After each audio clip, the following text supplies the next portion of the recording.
Hey guys! So ayan, papunta na tayo ng GC Lighthouse. Ayan, papasok na tayo.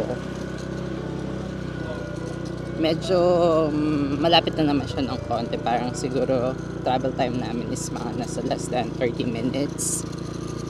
Galing kanina dun sa Valencia, Nueva Valencia. Ayan. So, daanan na natin itong GC Lighthouse. Pinag-iisipan pa nga namin kung papadaan pa ba namin o hindi na. Pero dahil nandito na nga rin naman talaga tayo, so, puntaan na natin since hindi masyado kompleto yung ating naging tour kahapon. Tour yan! So, ayun, dire-diretso lang naman siya. Okay naman yung daan niyo guys. Sementado naman siya. So far, okay naman yung pagmamotor tsaka yung pagdadrive dito. Yan si Arvin, busy. Diretso lang sir. Ayun guys, so yung daanan niya ayan din sementado, so smooth lang yung pagdadrive dito. So kung mag-rent kayo ng motor, so okay rin naman siya mga palangga.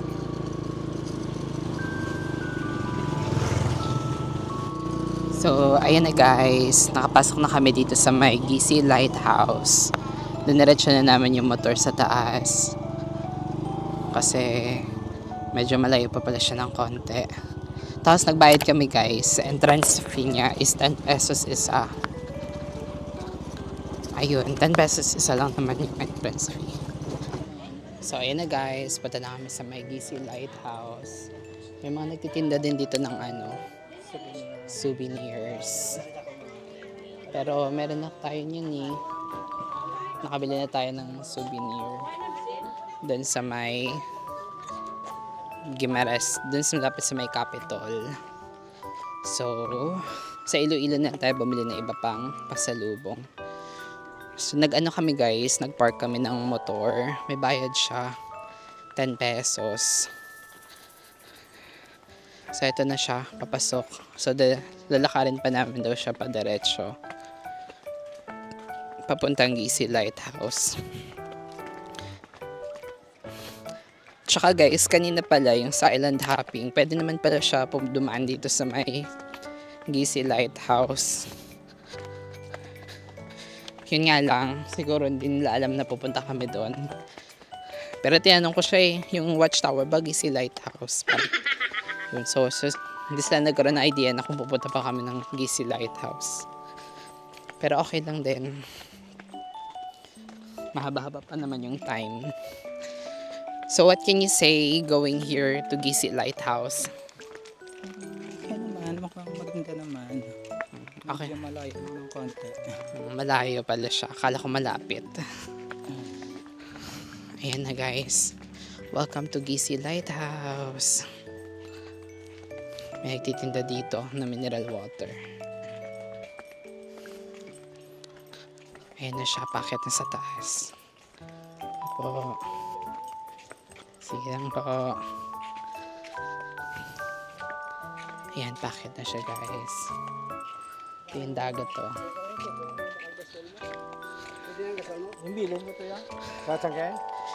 Okay na rin na mainit kesa naman sa umulan. Grabe yung kahapon natin na experience ulan. So, packet siya guys. Exercise ulit. Alright guys, so finally we're now here at GC Lighthouse. So, luma na siya Historical landmark of GC Lighthouse. Basahin natin. In 1857, the general plan for lighting up marine coasts in the Philippine archipelago was drafted and implemented by Corps of Engineers for roads, canal, and ports. The GC Lighthouse sa Para de Punta Lazaran is the second oldest lighthouse in the Philippines, lighted up for the first time in 1894. The structure is made of prefabricated metals from France, the tisa from Portugal, and the cement from England. This 18th century, the Spanish ruin is very visible during nighttime to guide mariners. St. True Gimaras Strait. Hiningal ako guys. So, ito pala yung second oldest lighthouse in the Philippines. Kaya pala siya pinupuntahan. Grabe yung hingal ko. Uy, maganda dito guys magpicture. Look at this, oh. Look at the view. Diba? Ang ganda. Maganda dito guys magpicture. Welcome to Gisi Lighthouse. So, ayun na guys. Pasok na tayo dito sa may loob. Tapos na tayo magpicture. Look at this guys, oh. May mga ano siya, doors. Ayan. Nasaan ako? Ayan, oh. Ano tong puti? Ito, para may white na tore. Ito yung bago nilang lighthouse. Okay. Tapos ito guys yung luma nilang lighthouse. Pakita ko sa inyo. Ayan. Kinalawang na siya. Kunin mo nga itong cellphone mo. Tsaka itong kinalawang na siya guys. Oh, tingnan nyo. Tapos may nakasulat na ano. Ang pagsaka kay delikado. Ano ibig sabihin nun? Ginadilian. Bawal umakyat. In short, bawal daw umakyat. Ano na siya? Delikado. Oo, tindihan ko. Tsaka meron pa, ginadilian. Ang pagsaka kay delikado. Same lang din naman nakasulat. O, tingnan nyo. Ayan na siya. Kalawang na talaga siya. Talagang delikado talaga. Tapos, siguro pag nandun ka sa taas, may kita mo yung buong isla. Ito naman yung dagat. Ayan. Check naman tayo dito sa may gilid. Ayan. I guess maganda magpa-picture dito. Yes, that's it guys for the Gisi Lighthouse. Ayan. Okay, so nagpicture lang kami guys. Good to see this historical lighthouse. Okay guys, so okay na siguro yon. Tayo na ay babalik na. Mukhang nakadami naman tayo ng picture. Hindi naman natin kailangan ng sobrang daming pictures. Ayan. Luma na talaga siya guys. Tapos yung ano niya, mga walls niya sira-sira na. Tapos tinubuan na ng, ang maganda sa kanya, tinubuan na ng mga dahon yung ano, yung semento. Para to siya nagmukhang ano, enchanted. Oh, tara na guys, tapos madami nagbebenta dito guys. Okay na po. Souvenirs. Bilang ho. Thank you po. Ito po, piyaya. Gusto mo bigyan tayo ng piyaya na mango? Saan? Ito. Mango piyaya. Pag 17 na siya, sir. Pero kung tatlo, ito baklo, 200, makalas na 200 pag tatlo. 10. Oo, sir. Pwede kaya ako. Hindi ko lang yung packet niya. Sige po, tatlo po. Ay, wait lang pala. Meron sa mango tart. Magkano yung mango tart nyo? 120 na, sir. 120. Hybrid mangoes. Etong mango Ganun scotch. na sila, sir. Nasa box 120. 120. Pero dito, sir, may mango scotch tayo dito. Tag 70 siya. 70 to. Tatlo 200 din. Makalas ka ng 10. Kasi yung pagkaiba nila carton lang. At saka yan 7 pieces, ito 9. Pag tinatlo ko Pwede siya siya, i-mix. 200. Sige, i-mix ko na lang. Isa nito, isang piyaya. Dalawin ko kaya yung piyaya. Pwede rin. Ay, parehas lang Mango naman to, scotch. no? Iba, sir, ito mango butterscotch, ito cashew butterscotch. Tapos iba din to. Oh, Iba siya dito. Iba din, iba. Okay, sige. Ito Ito, na lang. sir? Apa. 200 na. Yes. So, ayun na guys. Tapos na tayo dito sa the Gisi Lighthouse. And now, pabalik na tayo. Tayo naman ngayon ay magla-lunch. So, late lunch na kasi late na rin naman tayo nag-breakfast. Diretso lang. Magla-lunch tayo dun sa may oyster shop na dapat pinsan nakakain na namin kanina. So, ito guys, pababa na to. So it's good to see the lighthouse na pinupuntahan lagi ng mga tao dito. Ito. Ayan, daan lang ha. Medyo malubak na yung daan dito sa may unahan kasi hindi pa siya sementado. Yan. Yung papasok lang naman. Pero so far yung dito na sa may palabas na siya. So ano naman, sementado na. So ayun na guys. We're going back na.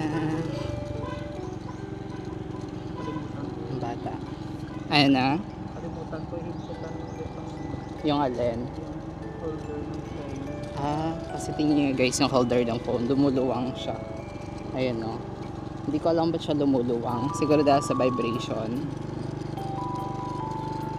Ayan. So, that's it for the Gisi Lighthouse. Alang-alang sa the Gisi Lighthouse. So, I guess natapos na yung ating mga dapat puntahan. So, maghahanap na tayo ng makakainan para makapag-iron tayo, relax. And then, we'll find out kung ano mangyayari later. So, update na lang namin kayo guys pag nandun na tayo sa kakainan natin. Okay! Hey guys! So, nandito na kami sa may The Oyster Shack kakain. So, kakarating lang namin. So, hindi namin napakita yung menu kasi pagdating namin diretsong welcome ng menu. So, hindi na nakapag-prepare ng camera. Anyway, so in-order namin guys ay buttered shrimp. Tapos, Sana pala pork barbecue. No? sana pala yung sinigang na lang. Okay na yan. Mamaya, try natin magsinigang or bukas. So, ayun guys. Magsishrimp tayo ngayon. Lumaki yung mata namin. Pero, 300 pesos lang guys yung buttered shrimp nila. And then, yung pork barbecue naman is nasa 100, ano yun? 19. So, ayun, sulit na rin naman with the rice na. Tapos nag-add na lang kami ng Coke for our first soft drinks. So wait na lang namin yung order guys. And then update naman kayo pag dumating na yung order. Maganda yung kanilang place dito. Tingnan nyo. Diba? Maliwalas. Meron din naman doon dito sa may gilid. Pwede ka din dun mag-table. Ito yung harap niya. Ayan, may mga table. Tapos sa gilid niya mga puno-puno, may mga halaman, dahon ng saging, puno ng saging. Tapos yun, gusto niyo mag-video okay doon. Nanonood si kuya. Ayan. Sobrang tahimik lang ng lugar. So finally, nandito na yung ating food. So ito yung ating order. Ayan. So, pork barbecue. Same kami ni Arvin. Pork barbecue. Tapos, itong shrimp. Buttered shrimp. Tsaka Coke. Ayan. So, let's eat na guys. Tikman natin itong pork. Ito yung pork niya. Look. Ayan. So, sausaw natin siya sa toyo.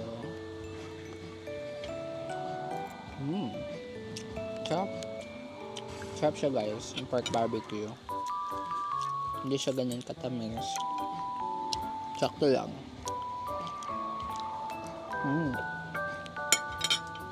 Sarap.